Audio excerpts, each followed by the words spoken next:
darkness over.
Thank you for joining us today. Things I need you to know.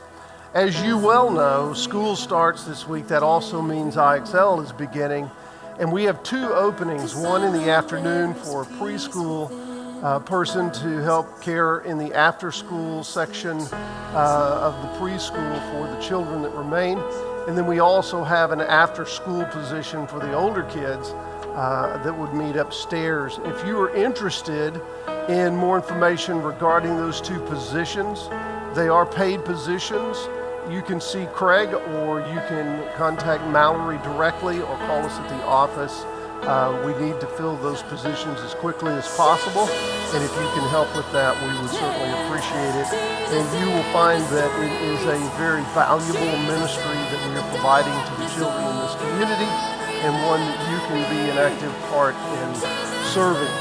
And then also this week, because school is starting, we resume our Wednesday evening schedule with all of the children and student programs beginning at 5:30 with dinner, and then that goes until 7:30, and all of that resumes this week. That also means that the Wednesday evening adult Bible study will go back to its 6:30 time slot rather than 6 o'clock. And so please take note of those changes and plan to be a part of those ministries. We have listed for you the OCC items that are being collected this month. There haven't been a lot turned in. I know August has been kind of a crazy month, so maybe you've kind of lost track, but there's still plenty of time to get back into that. And so those items are listed for you in the bulletin. They're also on the website. And then please be in prayer for two of our families.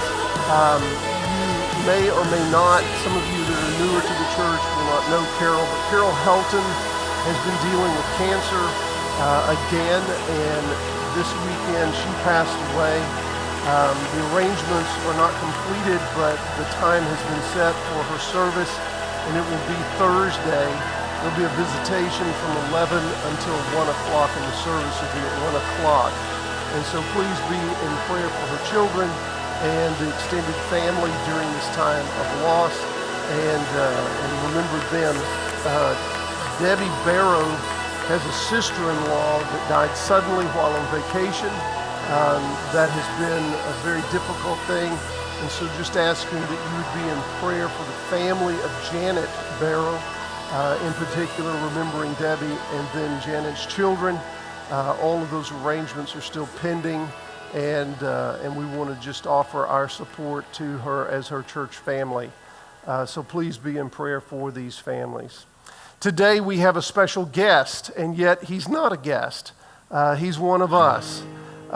Some time ago, the Children's Home came looking for another representative for this region, and they stole from us Dave McMullen. And so I will give them credit. They came and talked to me first and asked if I thought he would be good for the position. I told them no, and I thought it was a terrible idea, and I don't think Kenny made it out of the building before he called Dave and asked him to do it. Dave has been a real asset to our Children's Home and is serving admirably, and so we wanted him to come and share with us today regarding this very vital ministry. and he's going to do that in just a few minutes. Before he comes, we want you to see a video giving an introduction to the work of the Children's Home.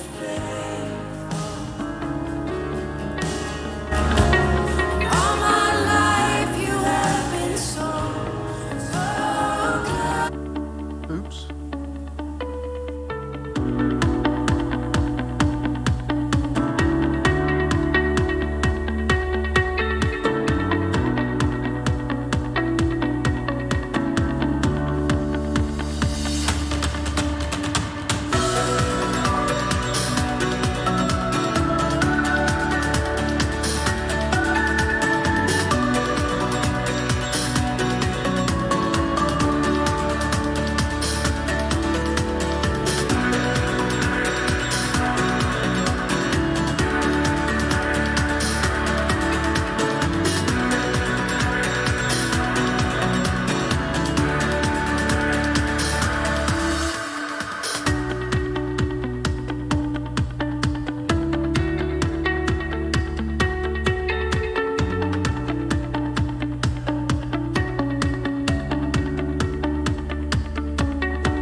Good morning, church family. It is good to be here this morning. Right off the bat, I noticed that my tablet doesn't work. I hope this is not an omen, okay? You know, first of all, I'd like to thank you as a body of believers for giving through the cooperative program to the Children's Home. We appreciate that. Second of all, I'd like to thank also our donors. We couldn't do this ministry without you, so again, I thank you for that. You know, at the Missouri Baptist Children's Home, we've been taking care of children since 1886. It's a long time. And that was thanks to 4 women and their compassion for children.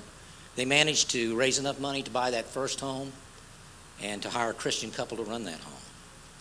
Now, at that time, we were called the Baptist Orphanage. Later in our ministry, we realized that caring for children by putting them in a building is one way to take care of them, but it's not the best way to take care of them. You see, children need parents. They don't need just any parents, folks. They need godly parents. 90% of everything we do is off campus today. We take care of children through foster care and adoption. To give you an example, last year we placed over 200 children in Forever Christian homes and over 250 children in Christian foster and kinship homes. We found that our foster parents provide a loving, healthy relationship that adds the most important ingredient of all, and that is sound Christian values being taught in the home. For many of these children, it will be the first time that they hear about Jesus and his love for them is through our homes. Another ministry we serve that came about from the social changes that came about from the revolution of the 60s. That's when free love was being preached everywhere, if you'll remember. These changes caused an erosion that changed the moral fiber of the nation, and it was during this time that girls were being sent to us from church families because they were embarrassed about the pregnancy of their child. In today's world, young girls come to us from different situations. Many of them come from hard places. And when these young girls find themselves pregnant, they often fall into despair. Any and all goals that they may have had for future becomes a fading dream. They find themselves desperate for a path to survival, and the burden of childbirth and childcare becomes a reality that they find hard to bear. The question in their minds often is just this: what happens to me now? Where can I go? What will I do? These are questions that can make abortion look so appealing. But in reality, should they choose abortion, that choice will haunt them for the rest of their lives. When they come to us, these young girls are showered with the love of Christ. We never judge them. And it's because of that, for over 3 decades now, we've had a very active ministry to unwed mothers. We offer them practical resources needed to give their child the gift of life instead of snuffing out that life through abortion. Our pregnancy service specialist helps these young girls by looking for their strengths and also their challenges. And it is during the initial assessment that we provide them for a place to safely give birth and to help them with the future plans of their child. Due to our reputation, we save somewhere on an average of 300 babies in the state of Missouri per year. A few years ago, we took on a new mission, and folks, this has been the most difficult mission